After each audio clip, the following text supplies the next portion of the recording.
No. Okay. The recording is ready. Alderman Barber is excused. Alderman Hassan. Here. Dale Weichel. Here. Tom Trainer. Here. Richard Budney. Here. Frank Fresco. Here. And Sarah Lynn Emmons did resign earlier today. Okay, do you rise for pledge of allegiance? Pledge of allegiance to the flag of the United States of America and to the republic for which it stands, one nation, under God, indivisible, with liberty and justice for all. Item 2 is citizen comment period. Is there any citizens that would like you to comment on anything? Okay, hearing none, close the citizen comment period. Item 3 is approval of the minutes from 5/20/24. Has everybody had a chance to read them? And if so, is there a motion to approve? Second. Okay, motion made and seconded to approve. Any further comments? All in favor? Aye. Opposed? Motion carries. Item 4. I'm sure a lot know that Alderman Holker is retired. Alderman, you're gonna have trouble with your name. Pecorelli That's right. is replacing, is the new alderman. He will be sworn in tomorrow, I believe. Sure. So he's not voting today, but getting a head start. Well, congratulations and welcome. Yeah, thank you. So like to welcome Yeah. you. Dale, as a correction, he's already been sworn in as alderman. He just hasn't been appointed to the personnel committee. Okay, That's tomorrow at council. well, gotta screw up something, so start there. So today he's not gonna vote, but, if there is anything to vote on. But, from now on, he will. Also, we had one resignation, so we got 2 vacancies, I believe.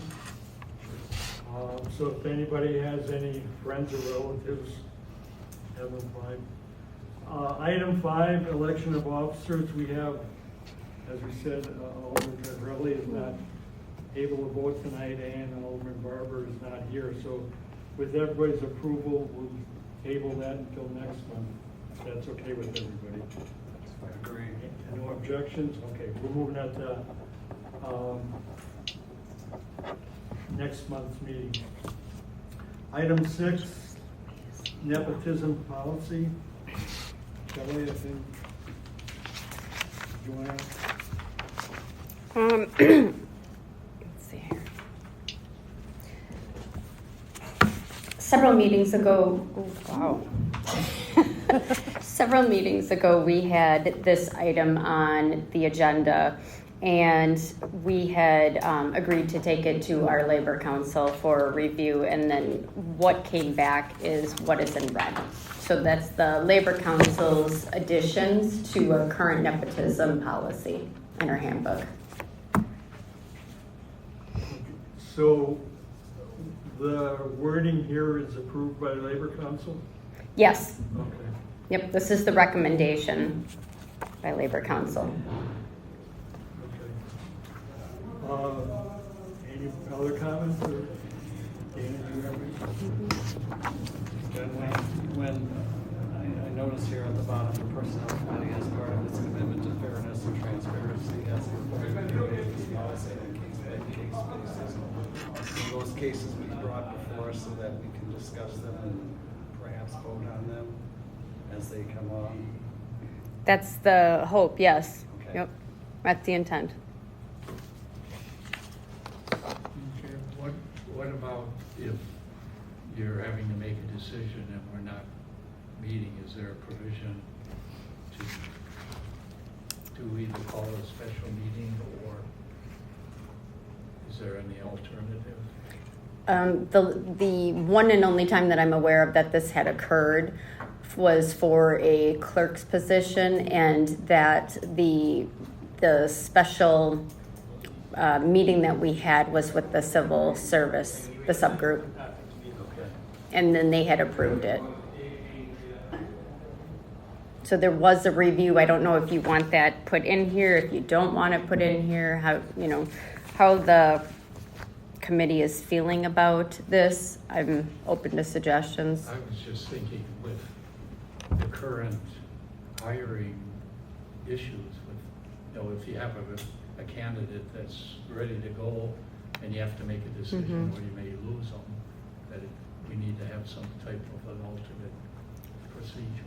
Right, and that's exactly why we had met with the Civil Service Subcommittee Okay. on that situation. On cases such as this, I think, Frank, you want a little bit of reassurance that we studied it and looked at it fairly and squarely. But I think we also need to bring it to the Personnel Committee indicating that this is what we did with this particular case and why. Okay, Anybody agree on that or disagree? makes sense. Well, okay. Ready, Drew? Yeah. Okay. The only problem I'm seeing, and however you vote, but there's a personnel committee and the civil service. They're two separate things. The civil service right now is 3 people, 3 members. Tom, Alderman Barber, and myself. The personnel committee is theoretically 9, but we don't have that many. So right now it's 7. So it would not, the personnel, our civil service could not approve it, right? It has to be the full personnel. No, it can be however you want to move forward with this. But right There's, now it says personnel. well, right now it doesn't say this at all in our employee handbook. This is the suggested language. The red is suggested. That's what the attorney said we should add to. Pardon? That's what the attorney said we should add. Yeah, again, the point is there's 2 different committees. The one that approves different people for employment is the civil service. Right. The personnel committee is what we have here. The civil service meets periodically whenever Dana has somebody to hire. So, like I said, you want the civil service committee to approve it of 3 people? No. Okay, then it's the personnel, but remember, and I'm not going one way or another, that would require a meeting of 9 or 7, whatever is on the personnel committee. Dale, that's kind of why I started reading this, is the Personnel Committee, to kind of highlight that. I know what we do as far as civil service, but once we have come to a conclusion on civil service, then it needs to be brought to Personnel Committee according to this. Right. And so I think, unless it's an emergency hire, and I don't know that there would be an emergency hire. Have we ever had that in our history? Well, there are definitely times that we don't want to wait a full month before we hire somebody, but the way it's written here that we're suggesting, I think it's saying that we would wait and bring it to personnel. I think that's what we had talked about several months ago. In lieu of that, let's say we had to get somebody on board right away and civil service says that it's fine, we agree. Then what do we do with the personnel committee segment of that? Can we just, in other words, would we be hiring just based on the information from the civil service? Or are we going to make every case go to personnel? And that's what it sounds like, that each case would be reviewed by the personnel committee for approval. I think the way this is drafted right now, it would go, every case would go to personnel unless you guys And that's want to what I change was that wondering. around. Can we afford to wait? I know it doesn't happen that often. It's happened once you know, since I've been here, or twice. But again, Yeah. with the circumstances nowadays. Right. Right. Sometimes you really need to move or you lose the candidate. And do we think that the civil service, the 3 people would be an alternative in those rare cases? And I guess all I'm looking for is just that we did our due diligence and there's another, somebody Right. that oversees it. And I personally don't care if it's a civil service committee or the whole one. I think we just need someone, but then not to hamstring the hiring process. Well, Right. another thing that I think we could look at is, obviously, it's going to be on the basis of a recommendation from the HR department that we do this, correct? Yes. Okay, so that's your first line. And then on an emergency situation, we might simply say that civil service has the authority of moving it forward because the personnel committee would not meet for another 3 months or so. Yeah. I mean, that's I something we personally might want think to that would be consider. sufficient. And I think that with what civil service does, which is certifying applicants, it kind of makes sense to me that they would be the, in case of emergency backup plan that we could write in here if the committee is comfortable with that. I am, I'm not, okay, You're what? I'm not comfortable with it. okay. Okay. Well, let's start out with who feels comfortable with changing the nepotism policy. Who's in favor of it? Could we So just, the way this just is- summarize what the nepotism From the policy old is? no nepotism to this. Okay, The new nepotism is that, I Let's believe, leave the person- like a daughter can't work for a mother that's a supervisor in the same Right. department? Would that be, use that as an example? yes, Just merely because they have a blood relationship? our husband and wife. By mayor. That's what the Same, current same one is. residence. Is that Oh, what- that's not current, no, sorry. Yeah. We were talking before of broadening, broadening our viewpoint on that. Okay, what I'm trying to get at is this. There's probably 4 different ways you can go. Number 1 is leave the policy as is. The second one is change it. But if the majority feels they want to change it, what do they want to change it to? Is it the personnel committee that can only, or is it the civil service? So that's why I was trying to break it down because, so we can go. So, Well, my concern about this, sorry to interrupt you. No, that's Well, my fine. concern about the Civil Service Committee is one, it's sort of locked in. You've got 3 permanent people. You don't have any rotation of the Personnel Committee into the Civil Service Committee. Okay, that's one thought. The other thought is that you always do meet immediately after our personnel meetings. I can possibly only remember once Dana No, had mentioned.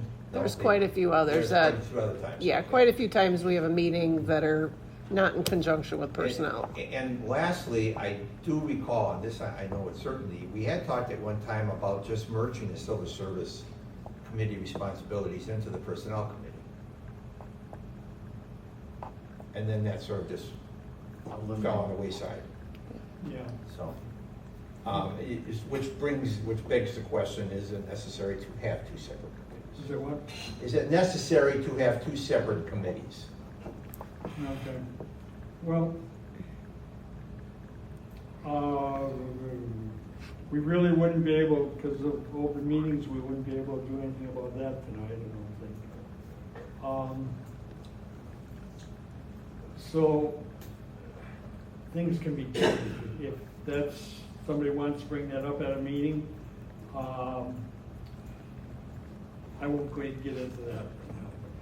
So if we could, let's get kind of a show of hands of who thinks that the nepotism policy should be changed. Could we state what it currently is? Pardon? Could we just state what we're going to change?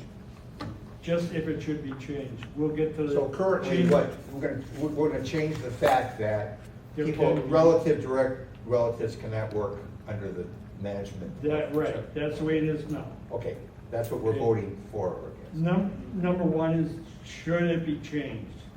Okay, gotcha. Okay, how many feel that it should be changed? To include this? No, we're just saying, should it be changed? Okay, 4 in favor. All right, we got that part done. Now, the second question, and not asking for a motion just yet. Who feels the civil service committee should be able to get a waiver, let's say, and who feels the personnel should. So let's start with civil service. Can they make the exception?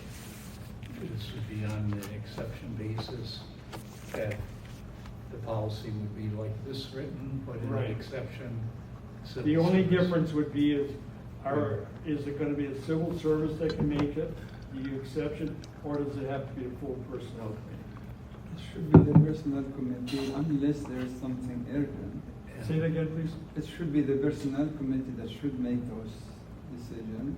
Okay, Unless there's something urgent, then the civil committee can make that decision and inform the personnel committee of it.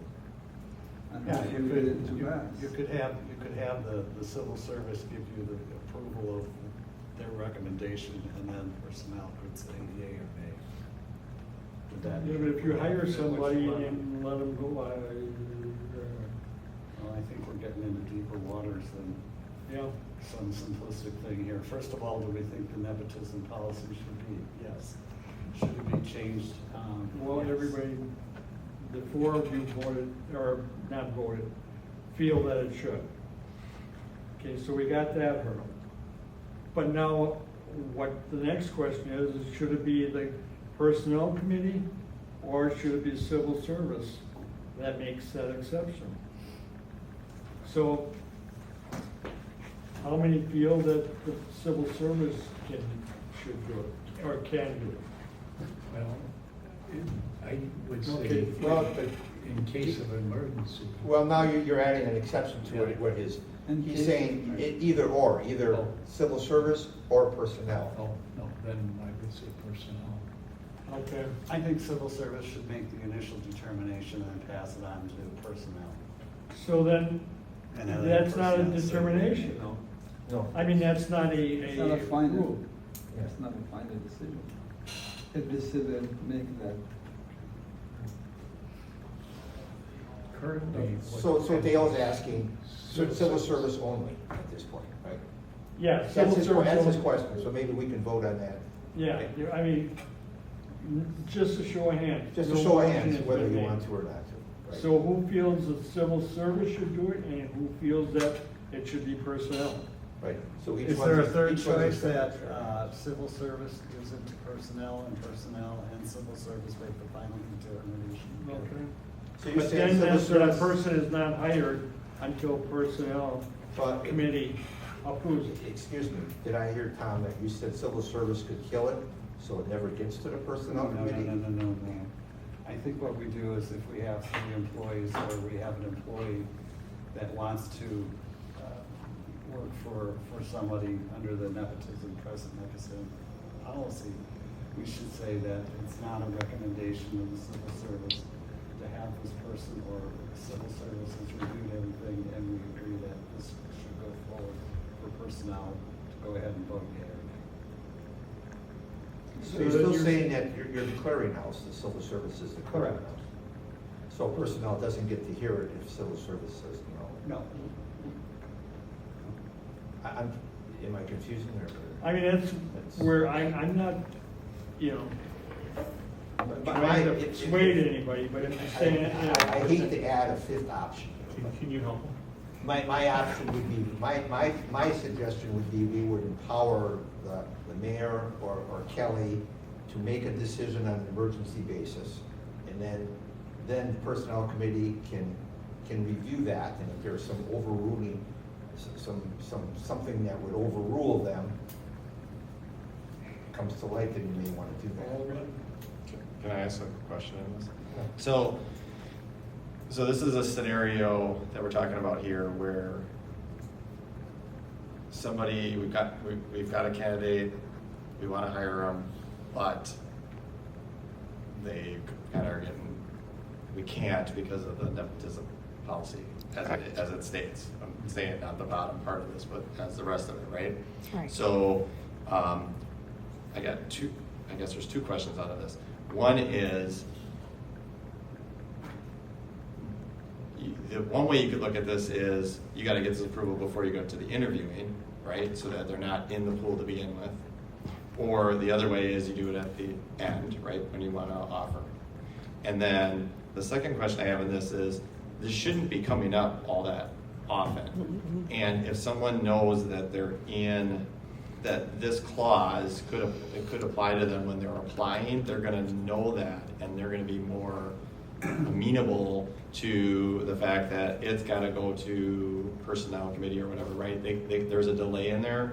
They're gonna know that. It's not like every other hiring decision that we make where we have to, in today's world, you have to be a little quicker on offers and everything. You're in a situation where they're gonna know that. It's not like I apply and then all of a sudden I find out I gotta wait a month to get I'm gonna know going in that I'm in this situation.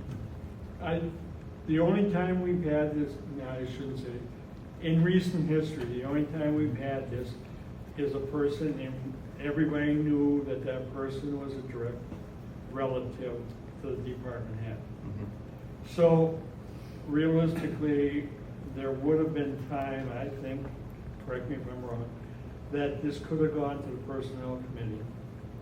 And it could have been voted on. I don't know that This time one allowed did for it. move very quickly because we wanted to get the person in before the election happened. We needed the expertise and somebody that was trained in the position. So this one might have been hard to take to personnel, but I agree it's a very unusual circumstance. Normally, I wouldn't want to be hiring somebody that's a direct report, but this was the only applicant that had the skills and ability to do the job. Right, and the civil service had certified the application too, so it could have been, and it actually was in this case, a two-part decision for that applicant, which was certify and approve, and then to waive the nepotism. Well, you have the authority to hire temporary employees, don't you? Emergency Yeah, appointments. emergency. So why can't you just hire them temporarily until it gets to the personnel committee and made official? Because what would happen if you guys then said no? What's that? What would happen then if you guys said no? That person would Right. be out of job and they've quit But somewhere they're a else. temporary employee. No, it would be an emergency situation, so not necessarily temporary. They would be an emergency appointment for maybe a couple months, but if you said no, we would have to terminate their employment, and they could have quit a job to come here. Well, what happens if the personnel committee says no anyway? Well, then they don't quit their job and come here. Right. We've put them in a worse position. I mean, No, they need to have the approval before we would start them. okay, well, that's cool. Dana, what happens if people get married? If the supervisor marries an employee? We've had it happen a couple times, mainly in the PD, and we make sure that they don't work on the same shift so that one of them doesn't report to the other. So you then move them. Yep. No direct reporting. Okay, so.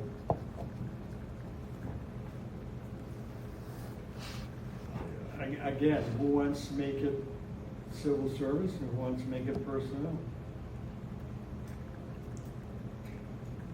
Should we take two separate? Well, either or. Yeah, no, you're saying vote for personnel and vote for civil service? So I'll start on this end, I say personnel. I would say personnel. I'm open to it personnel. Personally, Okay. My All only, right. my only concern is the time frame. If this is somebody that we really want on board, civil service can be, and we have at the drop of a hat. That's my only concern is this is a jewel of an employee, and we have to wait 2 months for the personnel committee. I We have a wouldn't problem wait with 2 that. months because we have one scheduled every month. If this was the only item on the agenda, we'd have the meeting. So we would never have to wait more than the 1 month. we can make a special meeting. The We can do- chairperson can call an emergency Yeah. meeting. Okay. All right, is anybody prepared, since all four here have agreed that what the nepotism policy change, is somebody prepared to make a motion? That change is the one that's okayed by them. Correct. To the attorney. Yes, so the policy that you have in front of you is our existing policy, and the red is the labor attorney's suggestions. So, So I make a motion to accept it. You two, Oh, go ahead. You can second it. I'll second it. All right, motion made and seconded to approve the nepotism policy for the enclosure. All in favor? Aye. Opposed, motion carries. City attorney staff position and city attorney job description discussion only. Jesse, we agreed that if you want to say something, Kelly, I guess you want to start? Nope, Nope. I do not. Mayor, I assume you do.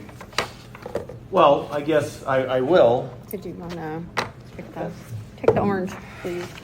Thank you. I guess in the essence of time, this is, to be pretty brief, is we're still exploring. Okay, we're still exploring, is this a good and smart and prudent decision for the city of Franklin? Okay, last meeting, we had a long, explanation and discussion about what some options may be. Then the direct administration put out a document about 20 or 22 pages that was full of a lot of great information and comparisons. And then I saw the email that you put out, Mr. Weichel, and then you had some questions in there about, as of recent, about, is this going to include another staff member? There's a lot of things that we're looking at that are up in the air, and what's the bottom line is, right now we've got, and I appreciate you wanting to have the city attorney come up here, and a reminder that the city attorney is a contract position. Okay, so he's not a City of Franklin employee. Making that transition or that move to a solo, strict City of Franklin employee is, I wouldn't bring it forward unless we believed that it was going to be not only fiscally sound, but the prudent and best representative to put the city forward. If we find that that's not the case, we're going to know more. And I believe last meeting we said we are going to have everything in a row and everything to present in the September meeting, however, we were going to keep it on the agendas moving forward. So the next meeting is August 19th. There's things to talk about tonight. If there's questions, I guess, that are outside that document, or if you have questions that you wish to ask regardless, we can try to bring them up, but there's still things that are out there that we're not sure of. It's not just, it's about, are we going to get, if the city attorney now currently wishes to become the full-time Franklin city attorney, that's up to him. Okay? That's an option that he could exercise. There's going to be a process. And there's going to be a process that's going to be open. This process is going to be what's going to be, brought forth as who's got the qualifications, whatever else that we're going to go through, unless we do not feel that it's the most prudent thing for the city, then we're not going to do it. Okay. But I'm saying is tonight, I'm sorry, Mr. Buddy. I know it. Your term prudent is prudent a budgetary concern? Is it a concern about your access as the mayor directly to for legal advice more than outside contractor? What do you mean? Yes. That's what I think you it's mean. it's multi. Hold on. Sorry. So the short answer is it has a budgetary component. It has a component that this attorney only serves the city of Franklin, not any other jurisdiction. It has that city attorney, just like the other city attorneys in the municipalities, is accessible for city business all the time, and that's their only purview, and not any other jurisdiction, the big one. And that's why, and that's the big selling point, before I turn this over to Kelly for an explanation, but I guess that's the motivator. And again, we are looking to prove that prudency, and if we don't, then we don't. But it's absolutely worth exploring, because if how we're growing and the needs, the demands, and everything else that we have, now's the time. Kelly? Well, I personally realize that none of us are gonna live forever. You know, I hope Jesse lives for another 30 years. And then decides That's to it? retire. At Yeah, least he'd retire at 31. 50. 31. 31. Jim Okay, Taylor. 31, okay. But anyway, if we lose Jesse, there's gonna be changes. There has to be changes. I personally, from everything I've been looking at, do not see much of a cost savings.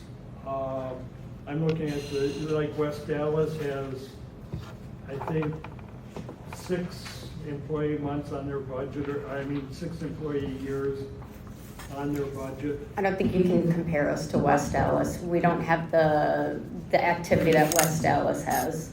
Say it again, please. I don't think you can compare West Dallas's attorney needs to the city of Franklin. And actually, I think you're right in that Franklin has landfill, Franklin has a quarry, Franklin has the rock. So I don't know how much legal time is expended to them. I would imagine that when the rock, everything came up with that, it was a tremendous amount of time. I don't know that. You'd have to answer that. You'd have to. Yes. That we are currently with a contractor paying by hour, whereas salaried employees, you don't pay overtime and you don't pay hourly. It's all wrapped in. Okay.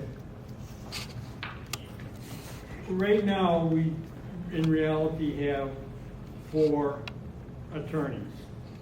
I looked at the city budget, and there's, in the budget program description, is 4 attorneys. Now, what I'm looking at here is 1 attorney. In Franklin's budget, it has 4,247 hours per year in legal services, hours of service, and that's right for that. How are we gonna get by with 2,080? So, you know, is there gonna be any other, I think it was Oak Creek has a intern from Marquette working for them, which is great. So Muskego, what I'm I seeing think. now is not a complete, or cannot be a complete description of everything. I think what maybe isn't clearly defined in here is that the litigation piece is handled by the League of Wisconsin Municipalities. That would not change. The court, municipal court, that would be something that we would have to talk about if that requires change or not. And this is just looking at the city attorney role. And when you do compare the two, there's a substantial savings. No, Yeah, that doesn't well, as a include matter of labor fact, attorney. I'm sorry? Labor attorney is separate from this. It is now. Yeah, it is now too. So all of this is separate currently. Municipal court is a line item with our current contract with Wesolowski's firm. We have labor that's completely separate right now, and litigation that's separate right now. And then, of course, Jesse's services. Let's go this way. What I'm looking at is like New Berlin has 303,300 for legal expenses, but then they have another 216,000 for municipal court. How much of that is legal fees in there, our lawyers? That's 500,000. You know, now, what my whole point is that something I agree should be ready for Jesse's 31st year.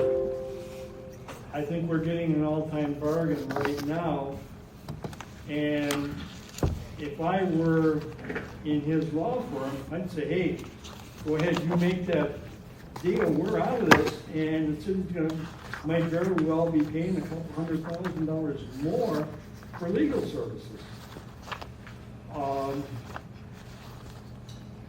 It's, like I said, New Berlin was 500 and including municipal, and I don't know how much the judge was on that or stuff like that. But New Berlin was 515,000, I think. Oak Creek is 288,000, and I think there was more in addition to that. West Dallas has 10.4 employee years.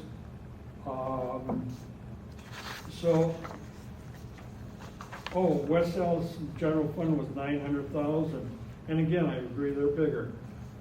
But I really now think we have to have the complete thing. Number one, how many people are going to be in on this department? How many interns, which would be good, or legal things?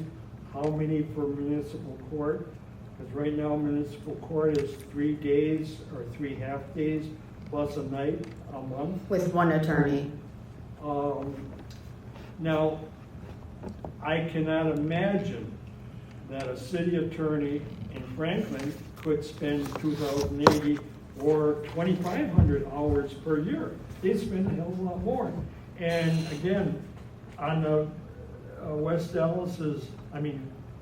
Franklin's budget shows 4,247 hours. That's a heck of a lot more than 2,080. So, Does that include outside counsel? no, that's just ours. So that's just Jesse.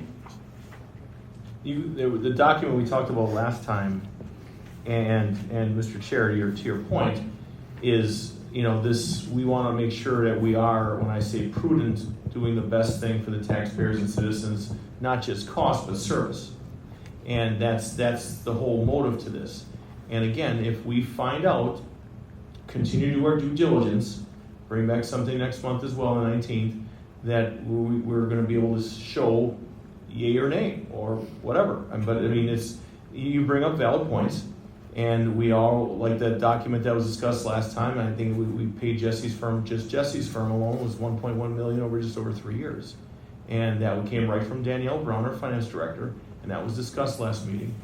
And I just saying is, again, it's not about simply the cost. We want the best service. And if we find out that everything is the best we have now, then we move with it. But we also need to make sure that we are very, again, prudent about our long-term plan, and that there's got to be some succession planning going on and thoughts of it and something to put down on paper. But I think we are doing our due diligence to at least start exploring this option and seeing where this goes. And that's the smartest thing to do. Whether Jesse and his firm leave tomorrow or they leave in 5 years, I think it makes the most sense that we are at least putting our ducks in a row, doing our research, so we have a smart way to proceed. I'm 100% in agreement in getting a backup plan, 100%.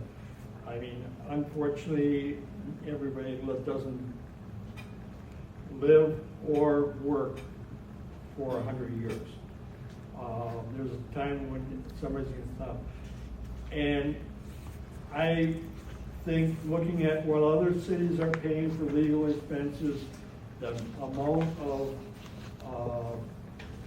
hours that they have, we're going to be in for a shock. So it better be, I wouldn't like to see a city go 6 months or a year without a legal service. No. I agree with that 100%. I think, personally, it's a huge mistake, and I hope he doesn't hear me, but if we come up with a plan now, he says the hell on it, and if I'm retiring, guess what? It's gonna cost us money. Okay? Or We have no control over that, Mr. Chair. No control whatsoever over that. This is simply a plan and bring our facts together. I'm in agreement with that as long as it's not, Jesse and I've been along for a long time. I don't get invited over there all the time, but Neither do I. Yeah, no, I got a broad from him. But Labor Day anyway, only. the point is that he served the city well. No question, no There's question. We millions discussed it of last dollars time. brought in, why would, so I'm completely against doing something now. I'm all for succession planning, that's fine. But how many, what I'm inquisitive about is how many attorneys, what are their jobs gonna be? How many legal aids, how many, whatever, all, the complete picture. Not just a lawyer at $182,000, including benefits, I'm assuming? Okay. That's still, I just want to point out, last year it was $303,000 for Wesolowski's firm. The year prior it was $340,000. The year prior to that, $326,000. Even if you added 2 full-time staff members to do the legal in-house, it also provides the city with the ability to be more proactive with our policies and also our contracts. Because you can't bring in a contractor on every single thing to say, hey, help us out and put these policies together that make sense and protect the city. It's difficult to be proactive. The second concern I have is, I don't want to get into politics too much, but it seems pretty apparent that there's people trying to fight Act 10. There was just a judge in Madison that knocked down part of it. Supreme Court may be very willing to declare it unconstitutional. That's going to be a legal nightmare for cities. So how's that going to affect things? Well, it affects it right now is because Jesse will tell you he doesn't do a labor attorneys. I know. So we'd have to be But- farming it out anyway, but the person that we would look to get in would have knowledge of that. We can, what if this thing till, we're all much older, or we can say, look, we're looking at building this and making sure that we have a plan in place, and perhaps this is a good plan, and we continue the conversation next month, and we just keep doing this until we come forth with some direction either way. Well, Why would my you? concern again is, what's the total cost, not just one I know. person. How many people are gonna be involved in this? I think that to be mindful of everything, and the best way to approach this would be we start slow and see what is needed before we just jump in and add a bunch on. I think it makes sense to have maybe a attorney and a intern or an admin assistant. The third thing that I'm concerned about is, I'm hearing a lot about labor law. Well, I got a primary doctor and I think he's great, but I wouldn't go to him if I needed a heart surgery. Now we're talking a whole different, when we're talking municipal and municipal labor law, it's a whole different ballgame. I don't think we'll be able to hire somebody that has qualifications in zoning and, contract negotiations and on and on and on. You don't know, but. Well, other municipalities have. Right. I think you should plan for it. Well, we're gonna try to plan, that's what we're doing now. Can I ask a question, please? Of course. On the budget that you shared with us last meeting, there were 10 separate entries. There was Jesse and there were 9 other legal firms. Who makes the decision to take an item out of Jesse's responsibility and assign it to another firm? I have seen the great majority come from Jesse, and he's reached out, and then a few of them have actually been handled by the council or by the mayor. So as you were saying, on the budget costs, 180,000 last year went to Jesse, 75 additionally went to labor attorney. So. Hold Jesse- on, let me follow you. Sorry. Yeah, no. I'm looking for what you were looking at. You have, yeah, we have labor attorney 75,200, Jesse 183,014 for 23. Yes. So Jesse's the one that makes the decision that it's out of his area of expertise and it should go to labor attorney. Right, and that has been anything that's had to deal with labor. So all labor items have gone to a labor consultant, labor attorney. And then Crivello Carlson is basically our chargebacks, right, for taxes, minor things. I believe so, yes. News to me. Well, I have nothing to do with it. Okay. So some of these are on here under different TIDs, so they get billed out to TIDs. Some of them are on here for other items. I know that, go ahead. If you have to, we can bring forth next meeting a breakdown of the firms and what we pay and what their services are. We have the breakdown, Mr. Mayor. More detail, though. I can get more, we can get more Like detail. who is provided for what service is kind of what you're Right. looking for. Well, I'm not looking for it, I'm not looking for that specific amount of detail. I was just trying to bring up the point that we do have some substantial costs outside of Jesse's responsibility. Correct. Correct. That we're currently paying for. That we're currently and paying that we for, may so continue to paying. answer some of Dale's concerns, we're already there. Mhm. We don't need a hypothetical. Right, we're already paying for a labor attorney, a municipal attorney, litigation services when applicable. Right. Okay. Jesse, would you? With regard to outside counsel, separate from my firm, that's always council decision. City attorney has no authority to do that. It's always been council, Who's counsel?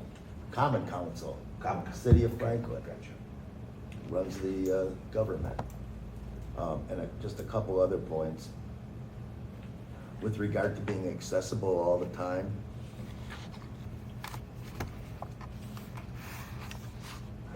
how many weekends have I not worked this year?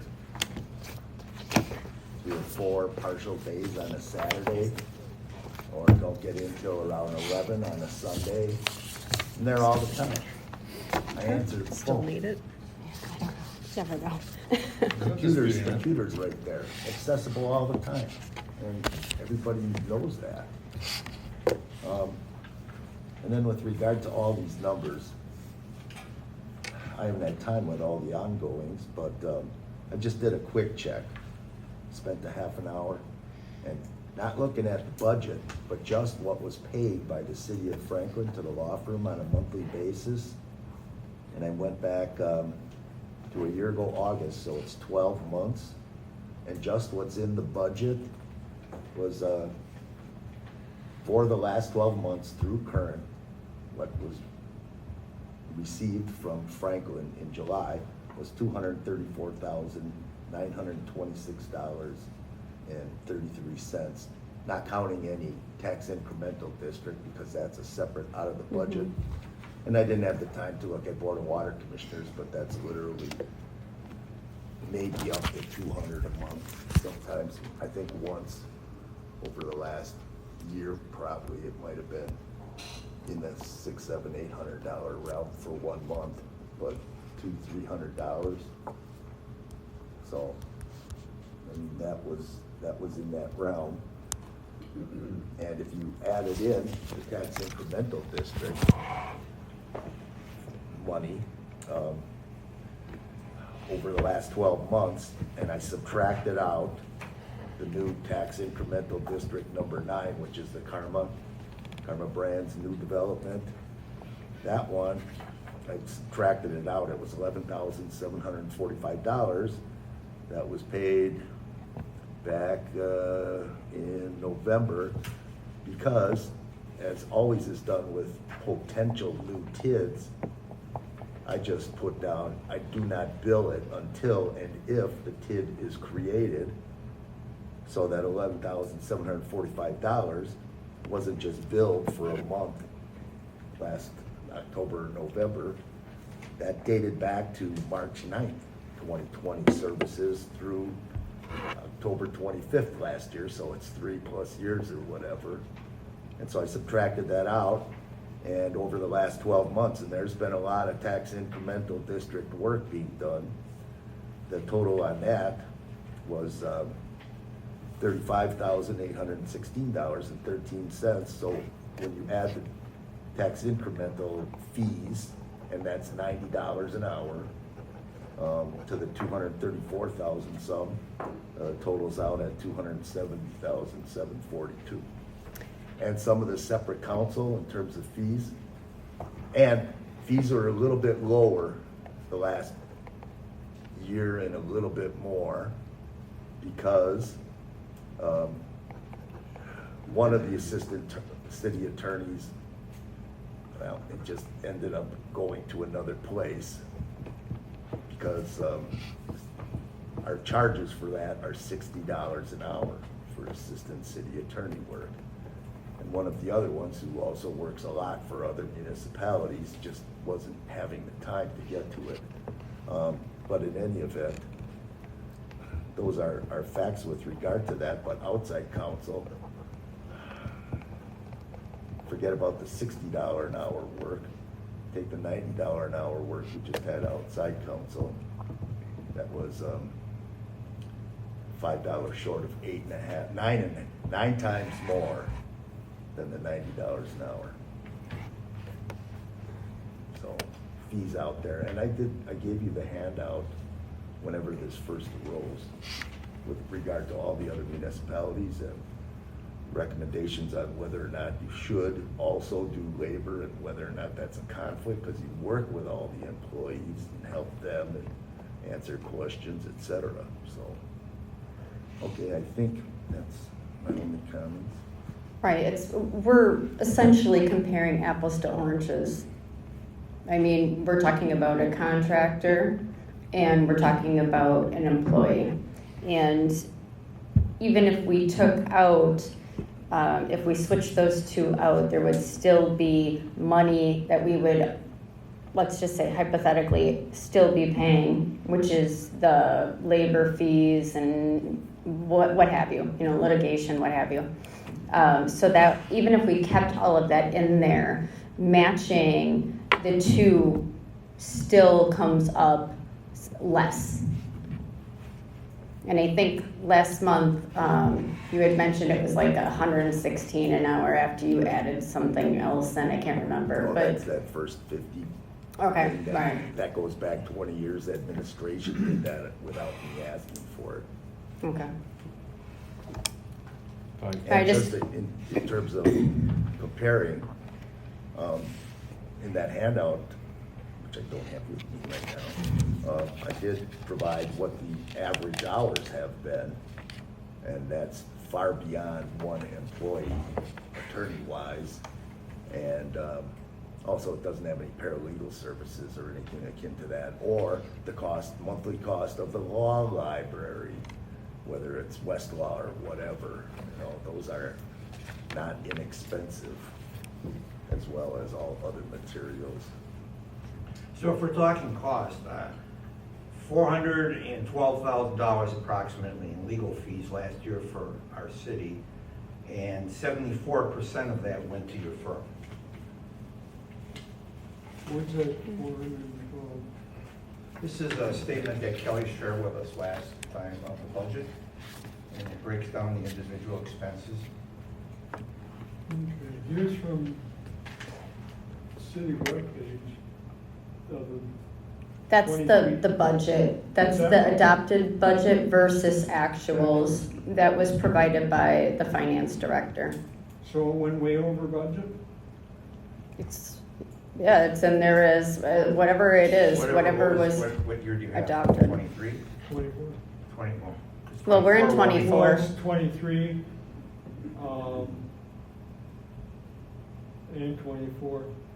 22 activity, 23 amended budget, 23 projected activity, 24 department request budget, and 24 original budget.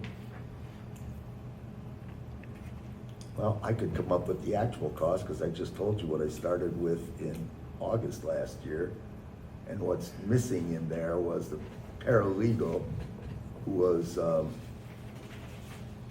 32 and a half hours a week, but I was told, no, that's not gonna happen anymore, so that pretty much dwindled down.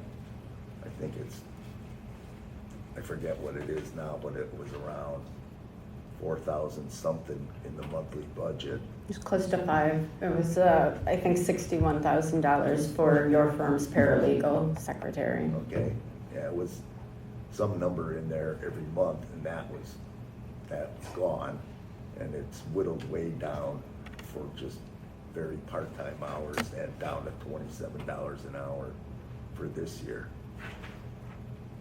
And we're not getting all the help we could use from the paralegal who's there on Tuesday and Thursday for 5 hours a day. Well, I think just to be fair to all of the salaried employees of the city, nobody works 2,080 hours. We all work well over that. Just so to set that record straight. Mr. Chair. Well, in terms of hours, I can give you my actual hours. No, I'm responding to the chair about his comparison. Yeah, I don't know what you're reading there, but I have all the facts. And what I gave you with that 234,000 something, that was actual, what was billed and paid. If I could, Mr. Chair. Of course. Again, this isn't a battle simply over the money. It's also about, planning for the future, so on and so forth. If I were up there right now, I would probably look to table it as is until August, and we bring back more questions and answers that are brought forth by the Personnel Committee, and we take a little more time and dig that in, and a little more breakdown of what type of services are provided outside and exactly what's provided inside, and that way you can really do an apples to apples comparison and just move it from there. And if that's where it sits, that's where it sits. But I would table it instead of circular talking about everything. Yeah, I have one question. It was shared that you sent out an email stating, directing a topic that you didn't share it with the rest of us. Say again, please? Am I understanding you sent out an email? I did. Was that said or Yeah, did I mishear? No, you heard correctly. It was an email asking Kelly. It was a breakdown of some questions you had. It was simply questions, but they were covered in that document, most of them. But if whatever wasn't, Mr. Weichel, we can get to and bring it back in August, at least so we have a better plan for it. I mean, this is not just a simple, quick decision.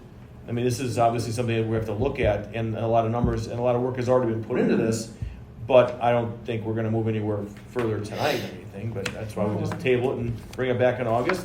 More questions in, more answers in, and Well, why don't we do this?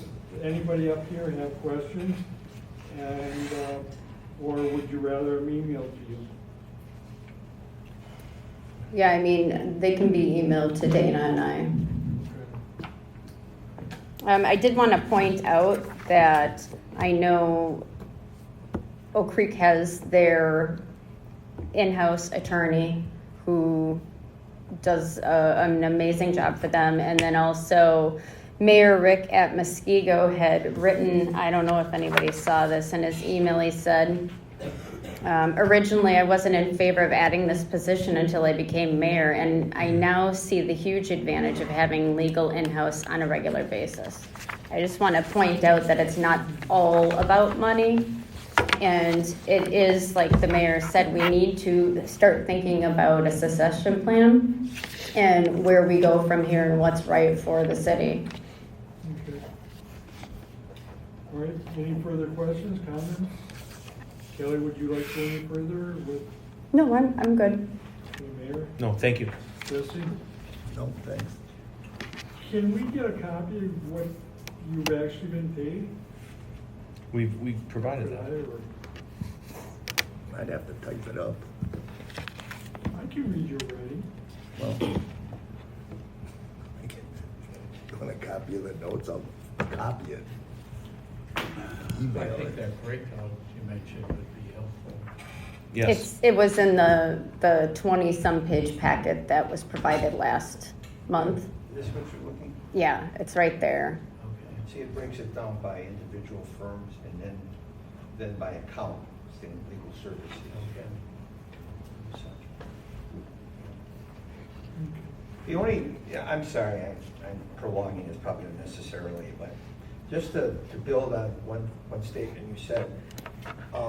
In my prior job, I actually had the ability to be able to talk to our legal counsel and to bounce ideas off the legal counsel. It was very helpful in making decisions. Now, I don't know if you have that type of setup with Jesse, because I imagine the clock starts to run as soon as you pick up the phone. So Yeah, I mean, wanted to we bring can that up. speak with him, but to your point, it's not the same sort of situation. Yeah. Jesse? In terms of accessibility as well as costs, I'm 30-some thousand uncomped over budget this year. And that was part of what I had in the handout. And I'm sure I'm beyond what's available in the budget for the month of July, and what is it, the 15th? So, cost. Means we don't get paid for that. And that has never been asked to be changed since the turn of the century. So in that handout, I had 695,000. Now that would be 7.25 just through half the year. And if you take whatever 30,000 divided by $90 an hour, I think that comes out to about, and that's just me, not the assistant city attorneys. So I think that comes out to about 2 months and a week out of the first 6 months didn't get paid for that amount of time. Okay. Any further? All right, I think we've discussed that. Item 8, Pregnant Workers Fairness Act policy.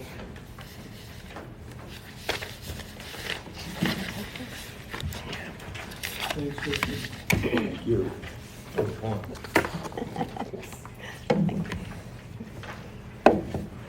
So this was in here because it's a new law that the federal government has passed about a year ago. They just finalized the regulations on June 18th, I believe, of last month. So we just thought it was important possibly to just have a real brief synopsis of the policy in our employee handbook so that employees and managers were aware that it is a new law. I think a lot of people think that pregnant workers can be discriminated against while they're here for the first year before they qualify for things like family medical leave. And we need to make sure that people are careful and realize that they need to be treated with caution even from the time that they're an applicant. You can't discriminate on them if they're pregnant when you bring them in, and there's certain accommodations that you have to make for them once they're an employee. So just to expand on that slightly, this policy came from our fire department because they were looking to adapt this policy basically. And then what you see in front of you has been vetted by the labor attorney as well. No, this policy Oh, didn't come this from one the fire isn't? department. Theirs is different. Theirs was more just a lactation policy. Okay. It didn't include all of this. Okay, I stand corrected. This did go through the labor attorney though. Will we provide a lactation room for these? We do have a room down in our health department. It hasn't been used for quite a while, so right now they've unfortunately put a lot of storage in there. So if we have an employee that needs to use it, they need to do some cleanup, but we do have a designated room in this Why building. don't we ask them that whoever belongs to the stuff to get it out of Yeah. there and move it as soon They as will clean it possible? out if it needs to be used. Yeah. It has not been used very often. We've only had a couple employees that have ever needed it, but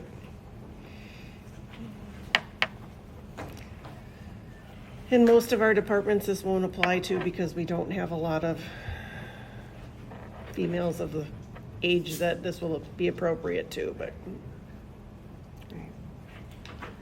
But it's important to have. Yes. So what you're looking for is just information for us? No, I think we're looking to approve this policy as a starting point anyhow, to put it into our employee handbook. And as the policy develops with EEOC, right now there's no case law because it is so new. As the policy develops, we might make changes to it over the years and update it, but we would like to put something in the employee handbook. Right. Put subject to change at all? No, but anything in the handbook is subject to change. Okay. Yeah. So you want to add this into the handbook? Yes. Correct. Just like the family medical leave and other policies are in there. Is it possible for us to get a copy of the handbook? Sure. I don't know if anybody else wants to. Is it very voluminous, or? It is very large, and I think it would probably be easier if we just gave them all the instructions again on how to get on the extranet. That way you have all the summary plan descriptions for the health plan and everything else. Is that a website access? Yes. Yes. Yep. Yeah, it's on the Franklin website, but down, if you scroll all the way down to the bottom, there's a login link, and that will take you to the extranet site, and then you can look at all of our policies online. How often is the book updated? I think I put all the changes in there through last August, and I think there's only been 1 or 2 changes made to it since. Okay, So Prior to if this that. gets approved, I'll probably, so it's relatively fresh. yes. Yep. Do we need a special login? Yes. Okay. And everybody uses the same one, so I can email it out to everybody. All right, has everybody had a chance to look over the Pregnant Workers Fairness Act policy?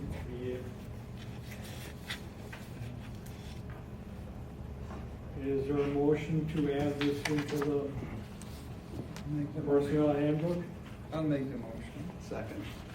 Made motion and seconded to add the Workers Fairness Act into the employee handbook. Any further questions or comments? All in favor? Aye. Opposed? Motion carries. Item 9, Director of Administration updates.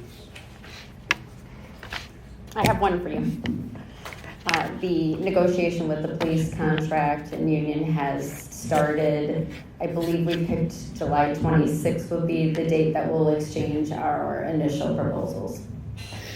And we have met with command staff from the PD, the mayor, myself, and Dana last week, just to kind of pull everything together of what we think is coming, and then kind of where we're willing to negotiate.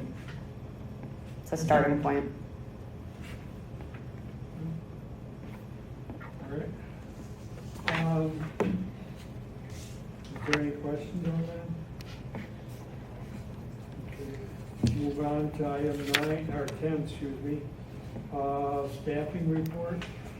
I took a couple positions off of here that we filled since our last meeting. We've hired 3 firefighters. We hired a police officer that started today.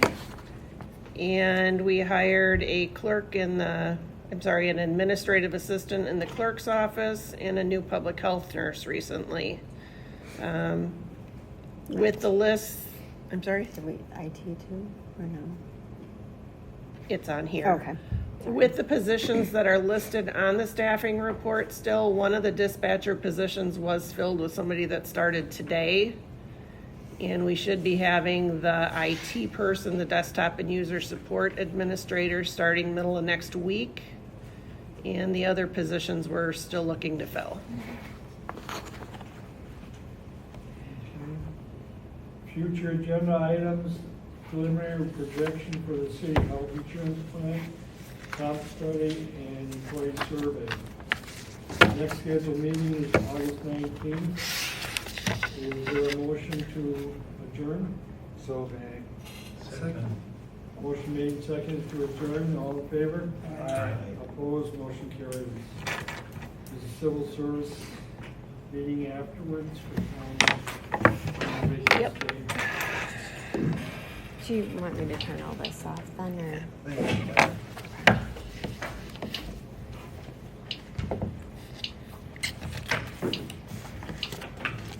have no idea where it went, if it went anywhere.